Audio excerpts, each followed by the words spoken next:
It is Thursday, December 5th, and this is the latest international news update for you for the world.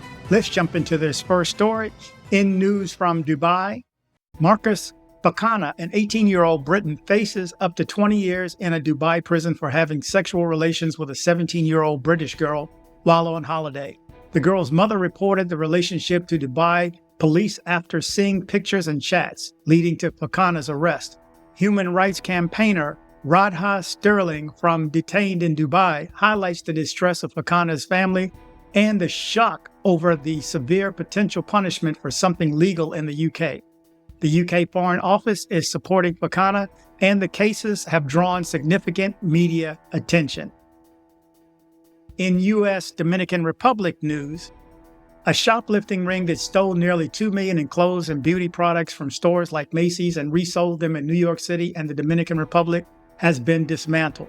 5 New Yorkers face charges including felony possession of stolen property and conspiracy. The ring operated out of the home in Queens and included a brick-and-mortar boutique in Santiago, Dominican Republic. This bust highlights the broader issue of organized retail theft, which costs businesses billions annually. New York Governor Kathy Hochul has introduced the laws to combat retail theft, including harsher penalties and increasing funding for law enforcement. Okay, back to the UAE and news from Abu Dhabi. Craig Ballantyne, a 33-year-old from Northern Ireland, was arrested in Abu Dhabi for posting a critical review of his former employee in Dubai. Accused of slander under UAE's strict cybercrime laws, he faces potential jail time. Although released, he cannot leave the UAE until the case is resolved.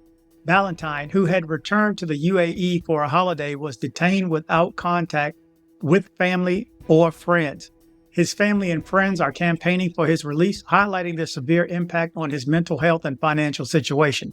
The UK Foreign Office is providing support. In U.S. transportation news, Unclaimed Baggage, located in Scottsboro, Alabama, is the only store in the U.S. specializing in selling unclaimed luggage contents. This unique store offers a wide range of items from clothing to high-value electronics, all sourced from lost suitcases that airlines couldn't return to their owners. The store has become a tourist attraction, drawing visitors interested in finding bargains and unique items. Unclaimed Baggage emphasizes sustainability by recycling items that would otherwise end up in landfills. Each suitcase undergoes a thorough inspection process to ensure only quality items are sold. This business model not only provides a second life to lost items, but also promotes responsible consumption and waste reduction. Over to South Africa. South African President Cyril Ramaphosa assured that the G20 has shock absorbers to handle the potential challenges posed by Donald Trump's return to a U.S. president. As South Africa takes over the G20 presidency, Ramaphosa emphasized the importance of international cooperation, especially on climate change. Trump has indicated a combative foreign policy, including new tariffs on BRICS nations. Despite these challenges, Ramaphosa is optimistic about maintaining G20 functionality and has invited Trump to visit South Africa, highlighting its golf courses. In U.S. international news, President-elect Donald Trump has demanded the immediate release of Israeli hostages held in Gaza, warning that failure to do so before his inauguration on January 20, 2025 will result in severe consequences. Trump emphasized that those responsible would face unprecedented retaliation. His statement follows the confirmation of the death of the Omar Nuatra, a dual U.S.-Israeli citizen, and the release of the hostage videos by Hamas. The Biden administration is attempting to restart negotiations between Israel and Hamas amid a fragile ceasefire. In U.S.-Ukrainian news, the U.S. is sending Ukraine an additional $725 million in military aid, including counter-drone systems and munitions for the high-mobility artillery rocket system. This package may include longer-range missiles, which Ukraine has requested to target inside Russia. The aid also includes anti-personnel landmines to slow down Russian and North Korean forces. President Biden aims to use all approved military assistance funds for Ukraine before his term ends. Meanwhile, there is speculation about how the incoming Trump administration will handle the conflict. In Colombia-Venezuela relations, in Colombia, faith leaders are providing crucial support to Venezuelan migrants. Doraleika Velasquez, a former HR professional, now works at the Pope Francis migrant shelter in Palmira, helping fellow Venezuelans. The shelter, founded in 2020, offers food, clothing, and spiritual counsel to migrants, many of whom are families, women traveling alone, and LGBTQ+ individuals. The shelter also provides information on human trafficking and support for abuse victims. In Bogota, Reverend Renee Ray supports sex workers and LGBTQ+ migrants, offering a safe place for prayer and community. These efforts provide much-needed comfort and hope to those fleeing Venezuela. In U.S.-Mexico relations, Mexican President Claudia Sheinbaum has dismissed the possibility of a U.S. military invasion to combat drug cartels under President-elect Donald Trump. She emphasized that Trump agreed to respect Mexico's sovereignty during their recent conversation. Sheinbaum also stated that Mexico is prepared for potential mass deportations of undocumented migrants and highlighted the need for the U.S. to maintain regular migration policies. Additionally, she called for the U.S. to lift the blockade against Cuba and sanctions on Venezuela to address regional migration issues. In migration news, a small migrant caravan of about 1,500 people from various countries, including Venezuela, Cuba, and Haiti, has set out from Tapachula, Mexico, headed north. However, it is unlikely to reach the U.S. border as Mexican authorities recently broke up the two other caravans. Many migrants are willing to stay and work in northern Mexico due to the lack of opportunities in Tapachula.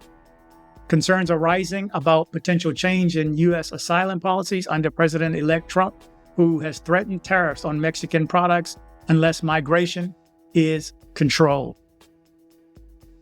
In disappearance news, Hana Kobayashi, a 30-year-old from Hawaii, was reported missing in Los Angeles 3 weeks ago.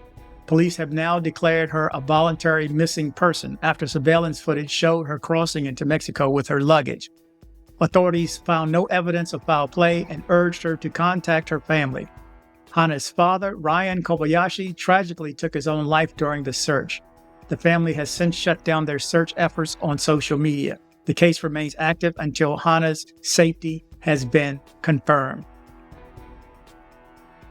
In more immigration news, DACA recipients are worried about their future as President-elect Donald Trump prepares to return to office. Trump previously attempted to end the Deferred Action for Childhood Arrivals, DACA program, which protects immigrants who come to the U.S. as children from deportation. Although the Supreme Court blocked his first attempt, ongoing legal challenges could still render DACA illegal.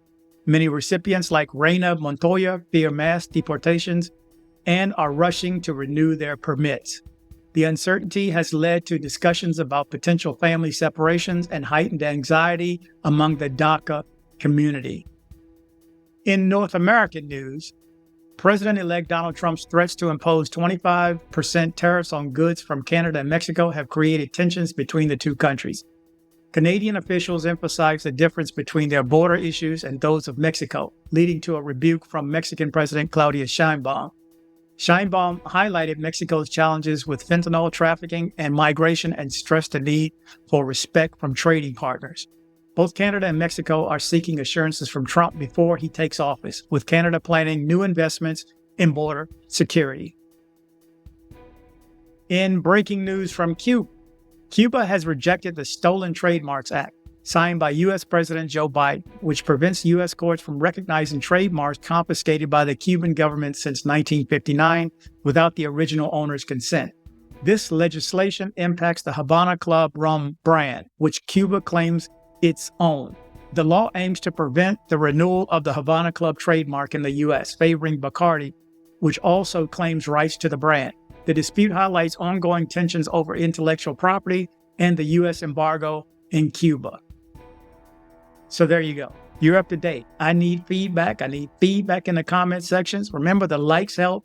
The comments help even more because you give me feedback on what's working If you're interested in more international news, please let me know. I need the feedback in the comments section. I need the likes. Right now, 1 out of 10 hits likes. Likes are very appreciative, let me tell you, because then it tells YouTube that people are interested because they took the time to go click, and then others get to see the video. So please, if you don't mind, click and like, share, and subscribe, of course. Anyway, you're up to date with the latest international news in the world. Thank you guys for watching. Remember to travel, but travel safe. Okay, hold on, guys. Hold on, guys. Right quick. If you need to have things shipped to Colombia, shipped to someone else, or shipped to yourself to Colombia from the United States, make sure you reach out to CaribbeanShipper.com. CaribbeanShipper.com. The contact information is coming next.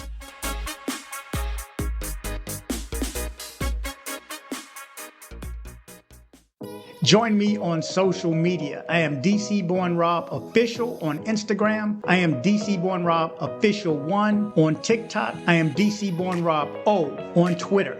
Don't be like this guy right here. You're just so stupid. I had to send you a video to let you know you're so stupid.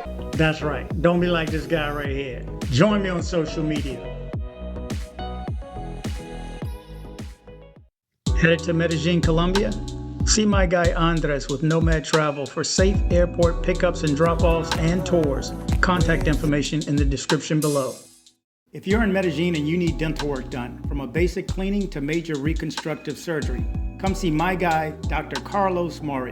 Contact information in the description below.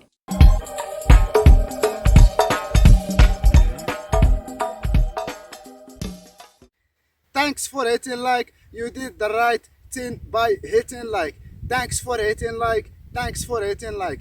dcbornrob.